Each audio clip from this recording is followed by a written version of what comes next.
पता। वॉइस बढ़ाओ, वॉइस आवाज बढ़ाओ। तो माधव वाणी की। हे माधव, आपका जन्म तो अर्वाचीन अभी हाल का है और सूर्य का जन्म बहुत पुराना है, अर्थात कल के आदि में हो चुका था। तब मैं इस बात को कैसे समझूं कि आप ने कल के आदि में सूर्य से या योग कहा था। बहूनि मे व्यतीतानि जन्मानि तच्चार्जुन तान्यहं वेद सर्वाणि न त्वं वेत्थ परन्तप। हे परन्तप अर्जुन, मेरे और तेरे बहुत से जन्म हो चुके हैं, उन सबको तू नहीं जानता किंतु मैं जानता हूँ। अजोऽपि सन्नव्य आत्मा भूतानां सर्वोऽपि सन् प्रकृति स्माभ्यष्ठाय संभवामि आत्माय। मैं अजन्मा और अविनाशी स्वरूप होते हुए भी तथा समस्त प्राणियों का ईश्वर होते हुए भी अपनी प्रकृति को अधीन करके अपनी योग माया से प्रकट हुआ करता हूँ।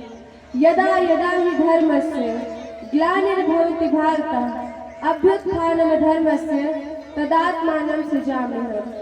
हे भारत, जब जब धर्म की हानि और अधर्म की वृद्धि होती है तब तब ही मैं अपने रूप को रचता हूँ, अर्थात साकार रूप से लोगों के सम्मुख प्रकट हुआ करता हूँ।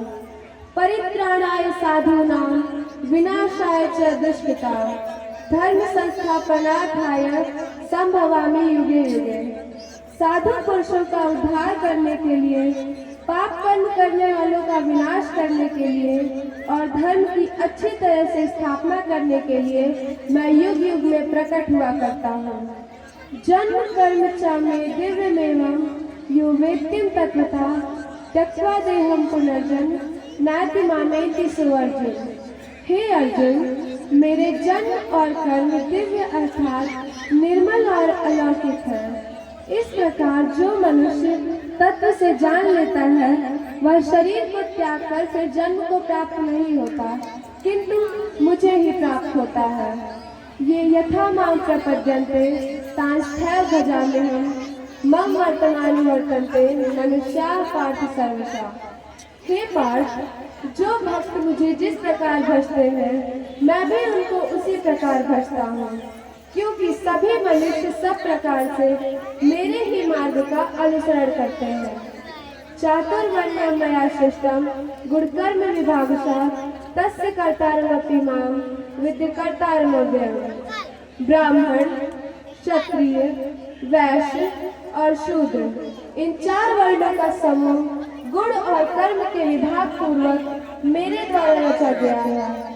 इस प्रकार उत्कृष्ट रचनादि के कर्म का कर्ता होने पर भी मुझ अविनाशी परमेश्वर को तू वास्तव में अकर्ता ही जान।